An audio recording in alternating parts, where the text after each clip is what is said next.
All right, thank you everyone for allowing the Government Accountability Office to speak with you this morning. I am, as Dr. Bradford said, I am Greta Goodwin. I'm a director of justice and law enforcement issues in the Homeland Security and Justice team at the GAO. I have a couple of colleagues here with me this week, and one of them is on a phone call with actually your JMD right now.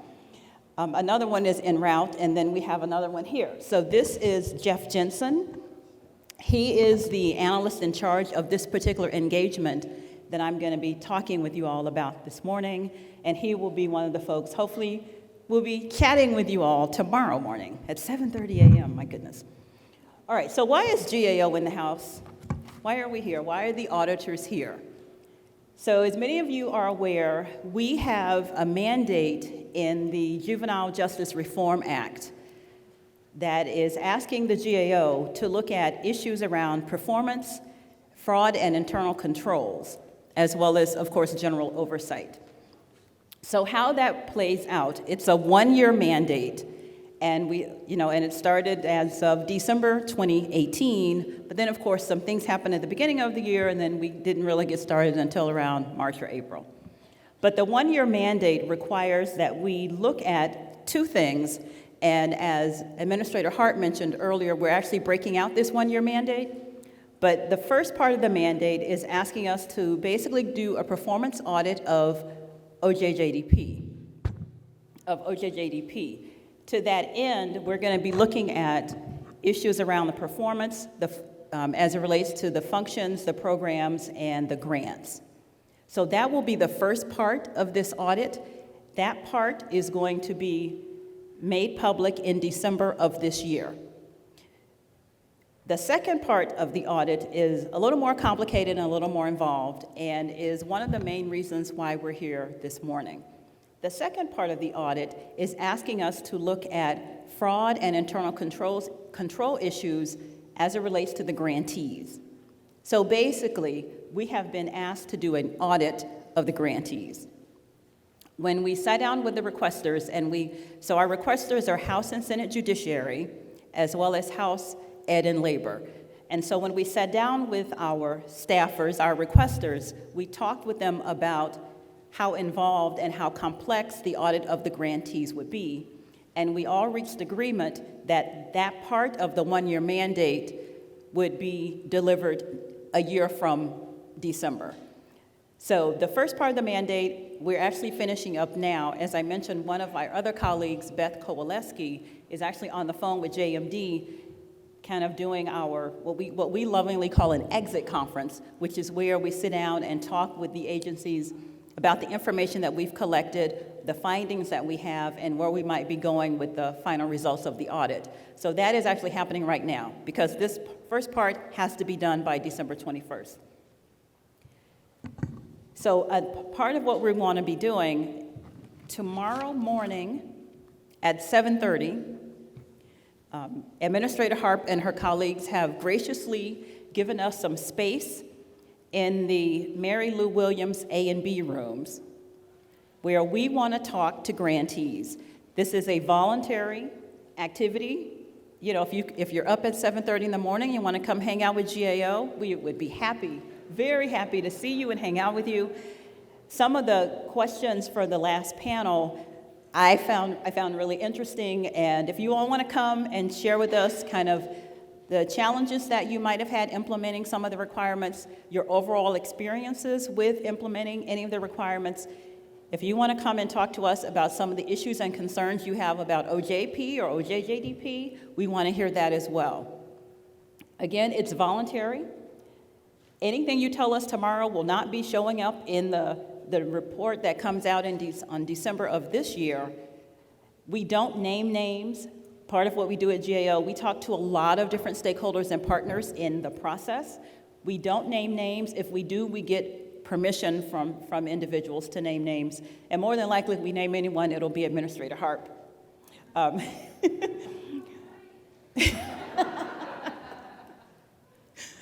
But we really would appreciate you all coming to talk with us to help us do the second part of the mandate where we are looking at the grantees. We really need to hear from you all. What we have been asked to do when we start that second part is to do kind of a sample, probably a random sample of grantees.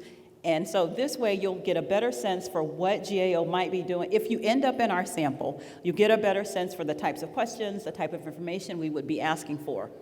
If you don't end up in our sample and you still want to provide us with information, we'd be willing to accept that as well.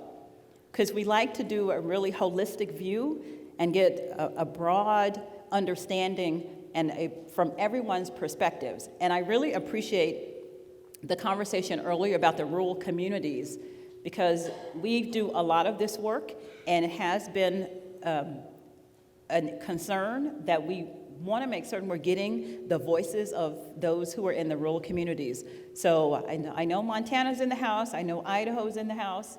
I'm from the great state of Texas. I used to live in Nebraska, so Nebraska better be in the house. Texas better be here too. Anyway, please come out and talk with us tomorrow morning, 7:30. Mary Lou Williams, A and B.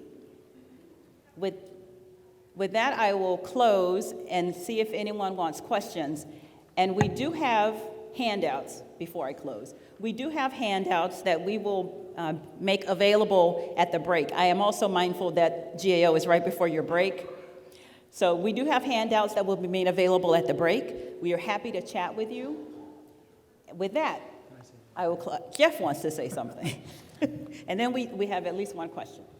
Okay, so just wanted to reiterate, just to make sure that it's clear. So we have not started the second audit yet. In the second audit, we will likely be selecting a sample of grantees. We don't know how many that will be. Could be 5, could be 15, don't know. And then we will be contacting whoever those are, either on site or by phone.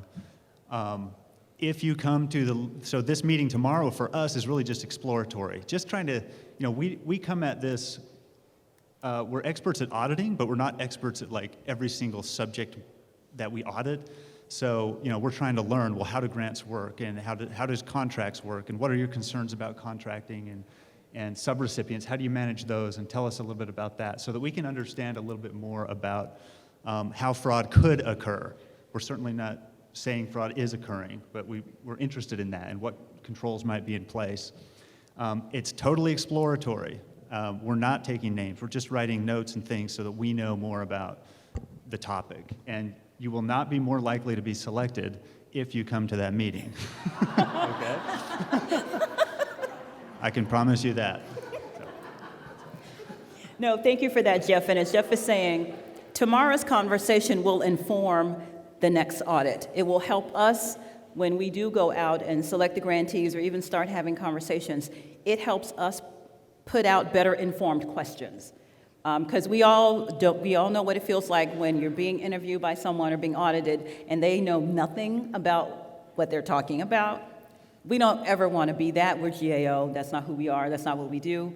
And so part of that tomorrow's conversation will better inform our questions and our line of research when we finally do start that second audit. So we are asking, you all to show up tomorrow morning. Again, we will have handouts made available. We also have a sign-up form if you want to sign up so that we don't have, because we are hoping we get a large number of participants and we don't have to go down the list of who's in the room because they only gave us an hour. And it is at 7:30 in the morning. So with that, we will now take questions, and I know that there was one right in front of me. Hi. When is this next part due? Is it December 2020 then, or? So the first part is due. It'll be publicly released this December, just before Christmas. The official date is December 21. So, and we do have a fraud component of that. Doesn't get to the grantee level, but we are looking at fraud controls at the OJJDP level. So, but the second one doesn't have a timeline, and it is very involved work. Mm-hmm. So we don't know.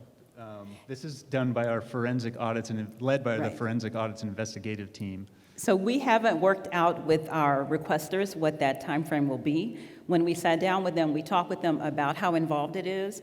And because they really do want us to do this audit as, go in-depth audit of grantees, we're thinking It'll take at least a year, but we won't know until we kind of get in there. Part of what we do at GAO, once we get all of the design and methodology and our scoping figured out, we circle back to the agency. So we'll be circling back to Administrator Harp, we'll be circling back to Tom Murphy and his group to let them know like when this audit might be finished.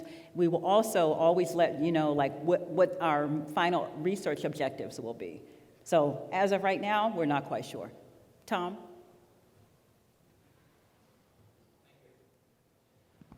My name's Tom Murphy, and I know some of you here. I used to be in OJJDP. I'm now within the Office of Audit Assessment and Management, so it's good seeing a lot of faces I haven't seen in a while.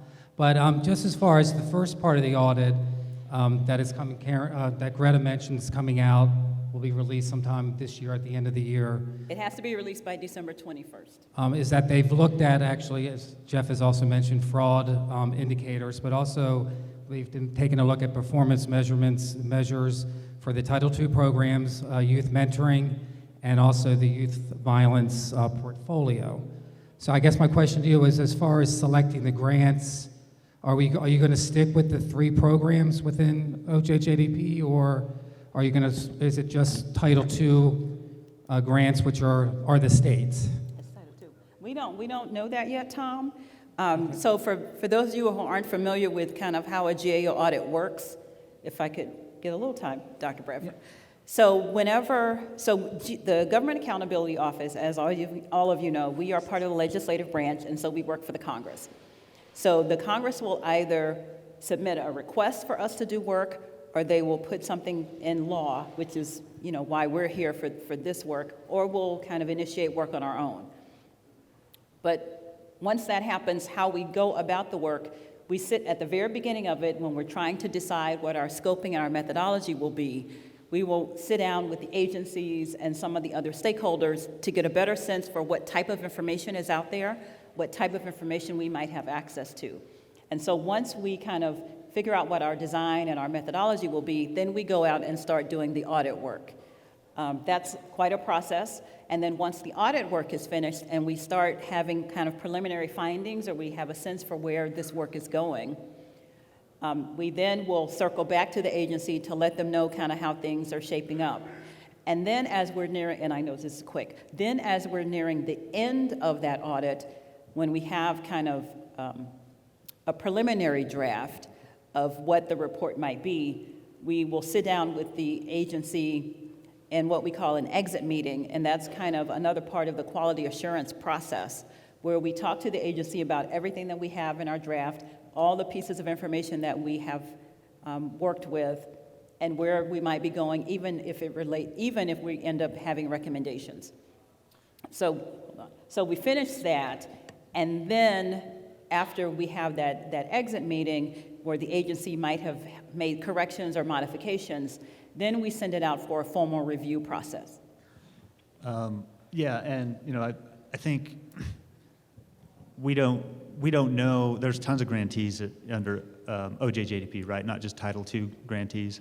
So the 5 to 15 or whatever the number will be, we don't know if that'll just. I'm pretty sure it won't just be Title II grantees. Right.